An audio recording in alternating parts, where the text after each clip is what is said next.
Hi, another dish from Bordo's kitchen, and as it is heritage, a twist and a tale, today another dish with a tale, a story. I'm going to make Nihari. Nihari means, it comes from the word Nahar or Nihar, which means the crack of dawn or morning. And this dish is eaten in the morning, and predominantly, like the biryani food trail I had said, this is also one of those dishes that went from the common man's kitchen to the royal kitchen, right? And it has a wonderful story to it, and how certain ingredients were put when it went from the common kitchen to the royal kitchen. Just like biryani had saffron, this also had some ingredients. So let me tell you the story of how this Nihari came to being a royal dish from the common man's kitchen. So Nihari was basically the meat, the rough meat of a goat that was cooked overnight by the laborers, the workers, who would wake up in the morning and eat it and go to their work. And why it was cooked overnight? Because a very rough meat, it needed to be tenderized, so cooking overnight. Now, it is cooked in mustard oil, it's not cooked in ghee. What you see is ghee is added at the end because these people, they couldn't afford so much of ghee to cook the dish, but they needed the ghee as a fat to work, right? So that's how the Nihari is done, or it's called the morning dish. Again, like biryani, one of the Mughal emperors smelled it, said, I want to have this dish, and they were told it's a common man dish. Now for the chefs to make it for the royal kitchen, they had to make some changes, and therefore it became for it to become a royal dish.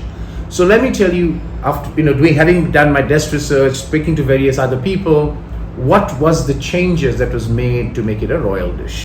So again, these are stories, but 4 things were added, which I'm suspicious of one thing though. The first that was added was nalli, which is now called nalli nihari, which is basically the bone marrow, to make it more sophisticated. Therefore, you will hear the word nalli nihari as well.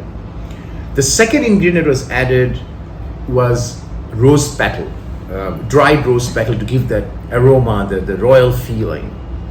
The third is what is called Khas Jeera, or it's basically the dry roots of a poppy seed plant. Why it was added, it was predominantly to give it a little bit of a texture, but I have no proof as to what it added to, or maybe it was just very unique.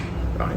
The last one is stone flour, or patthar ke phool as we call it in Hindi. Now stone flour is where I kind of have a doubt why stone flour got added to make it a royal dish.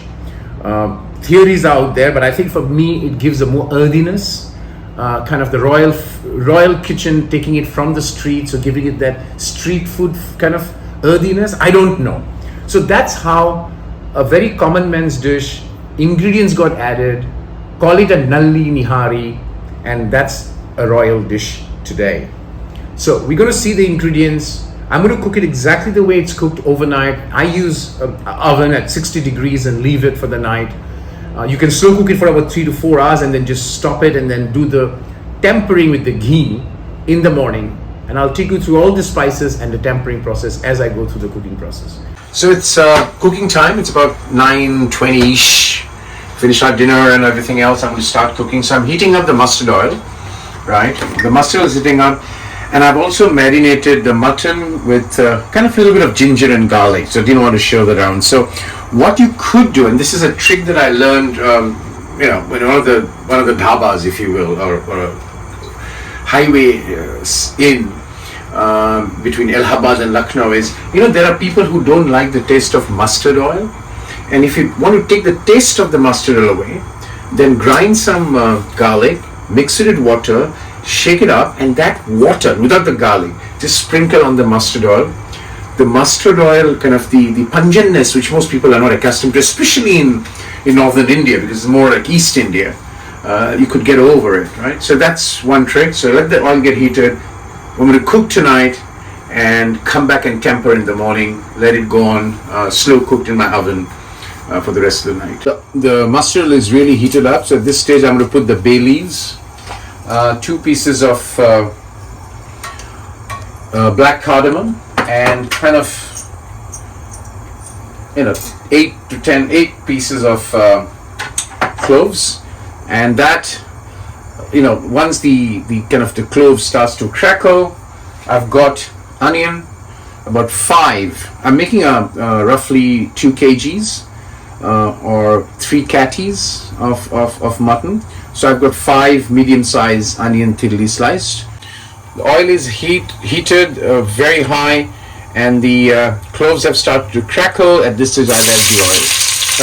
The onion, thinly sliced onion, and I'm not going to make it very brown. I'm going to get it to a translucent, and at this stage, as always, I add a little bit of salt so that the onion kind of fries early. It loses the water. So I'm going to fry it till about it's translucent, and then I'm going to add the mutton. So the onion is kind of translucent, and at this stage I'll just add the mutton. Remember, because I have ginger and garlic in the mutton, I want to make sure that the onion, ginger, garlic fries well, and the onion doesn't over fry. So this is the process which I'm going to do for about kind of 5-10 minutes. And then I'll go to the next step. But at this stage, I'm going to add some salt, because that's where the mutton loses the water. And again, this is overnight cooking. So I'm going to take the first phase of the cooking. Tomorrow morning is when the tempering will happen. So while I'm kind of sauteing, if that's a word, the mutton, I'm preparing the phase 1 of the nihari. This is phase 1, where I'm going to add yogurt, beaten yogurt. And I've got coriander powder, kind of 3 teaspoons of coriander powder, kind of 1 teaspoon of turmeric, and about kind of 2.5 dollops of red chili powder. So that's phase 1, which is where this goes for cooking tonight. And this is where the stew will come into play, and then tempering and the additional ingredients happens tomorrow morning. Okay, I wanted to do this. I stewed it for a while, covered, so that the water has come on. At this stage goes in the yogurt. Now here is a very important thing when the yogurt goes in, is from here on it's a little bit of hard work, because what you want is that the yogurt and the oil and the water to separate before you put it on a stew, right? So that's what I'm going to do. Now I'm going to kind of do this for about next 30 minutes till the oil, or 20 minutes, however long it takes for the oil and the yogurt to separate. That's why I'll put some hot water and stew for another 45 minutes. Close it off, put it in my oven for about 5-6 hours. And then in the morning, come and do the tempering. So that's the phase 1 of the nihari. Hi, morning. So here's the mutton that has been I kept it in the oven for 2 hours and took it out. So that's how it is right now. Phase 1 has been completed. Now's the time to make the phase 2 in 2 stages. And that's the heart, or as they call Jhad of the nihari, right? So here are the spices. Let's show the spices. We got Kashmiri Red, or the dry roots of a poppy seed plant, rose petals, and here I have stone flower. It's called Shahi Jeera, or black cumin, 1 inch of cinnamon, Jhad tree or mace, 1 teaspoon, 8 cardamom, 1 tablespoon of black pepper, cloves. Now this is very important, the black pepper, right? It kind of gives it the heat. So that's what I'm going to do. I just came back from my run in the morning, so I'm going to do is go and I'm going to roast these very lightly and then grind them, and it goes into 2. 1, the dry spices goes in there. When I heat it up, it'll go in there, and the second is the tempering, which I will show you, which is done with ghee, because remember the workers could not afford ghee, so they would make it in mustard oil and toss it up or temper it with ghee. Hi, so this is the last step, which is the tempering with the ghee.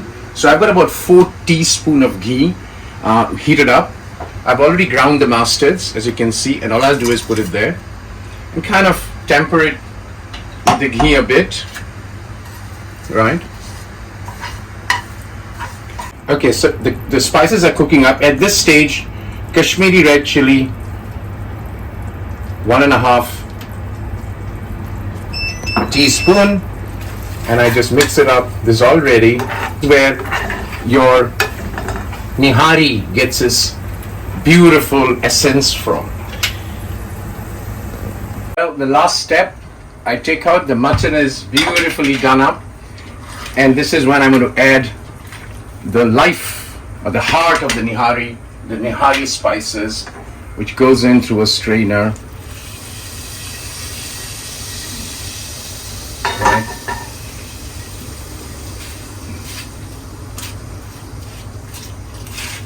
You can give more ghee, but I avoid it because a lot of ghee I don't like.